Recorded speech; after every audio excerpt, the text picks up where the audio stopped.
রাধে রাধে বন্ধুরা, সুপ্রভাত। কেমন আছে সকলে? আমি ভীষণ ভালো আছি। আজ অনেক দিন পরে আবার ব্লগ বানাচ্ছি। আর এই অনেক দিন বলতে মনে পড়ে গেল, এই অনেক দিনগুলোর মধ্যে না আমার জীবনের অনেক পরিবর্তন হয়ে গেছে, এবং সেই পরিবর্তন হওয়াটার না ভীষণ প্রয়োজন ছিল। যখন স্কুলে পড়তাম তখন না আমাদের একটা রুটিন অনুযায়ী চলতে হতো, তখন একটা ডিসিপ্লিন মানতে হতো আমাদেরকে।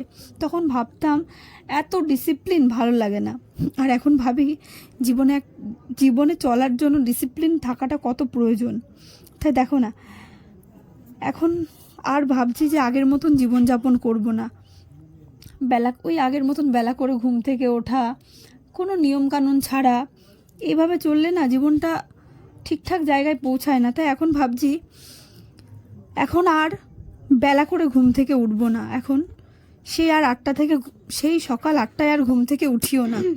এখন ঘুম থেকে উঠি ভোর 5টায়। অবশ্য চেষ্টা করি আরও আগে ওঠার, কিন্তু ওই যে অভ্যাস পাল্টাতে পারি না। ভোর 5টায় ঘুম থেকে উঠে দৌড়াতে যাই। দৌড়াতে একাই যাই। ভোরের কিছুটা সময় একা নিজের সঙ্গে নিজে কাটাতে ভীষণ ভালো লাগে। তারপর দৌড়ে এসে বাড়িতে যোগা করি।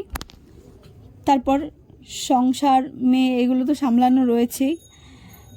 তা এই সংসারের মধ্যে, সংসার সামলানো, বাড়ির কাজবাজ সব কিছুর মধ্যে আমরা একটা জিনিস ভুলে যাই, সেটা হলো ভগবানকে। আমরা যখন দরকার পড়ে, আমরা যখন বিপদে পড়ি, তখন আমরা ভগবানকে ডাকি। আর যখন আমরা ভালো থাকি তখন আমাদের ভগবানের কথা মনেই থাকে না, তাই না? তা ভগবানকে কি ভুলে গেলে হবে? যে আমাদেরকে এই পৃথিবীতে পাঠিয়েছে, আমরা তাকেই ভুলে গিয়ে সমস্ত কিছু করি, খাই দাই, ঘুমাই, আনন্দ ফুর্তি সব করি। আবার যখন বিপদে পড়ি তখন তাকে ডাকি, এছাড়া তাকে ডাকি না। কিন্তু এটা তো উচিত নয় না।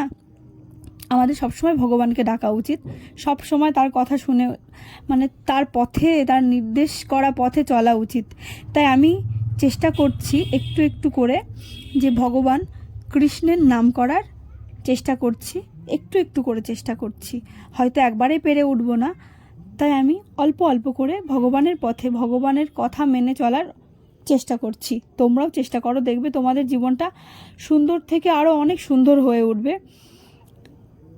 আর এই সব কিছুর মাঝে মাঝে মাঝে না হারিয়ে যাওয়া ছেলেবেলার খেলাগুলোর কথা খুব মনে পড়ে যায়।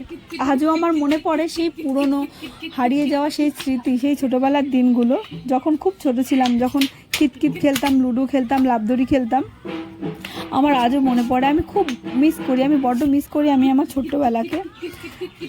আর আমার বেশি মিস করার কারণ, আমার ছোট ছোট অনেক বান্ধবী রয়েছে, আমি ওদের সঙ্গে সবসময় থাকি বলে আমি আমার ছোটোবেলাকে আরও বেশি করে মিস করি। তো আজকে হঠাৎ বসে থাকতে থাকতে মনে পড়ে গেল যে ছোটোবেলায় তো কিতকিত খেলতাম, এখন আর সেই কিতকিত খেলার দিনটা যদি একবার ফিরে পেতাম। তো হঠাৎই বসে বসে ভাবলাম যে না, আজকে চলো একটু কিতকিতই খেলি। তারপর সবাইকে ডেকে নিয়ে এসে দেখো কিতকিত খেলা শুরু করে দিয়েছি। তোমরা কে কে কিতকিত খেলেছো আমার মতো ছোটোবেলায়?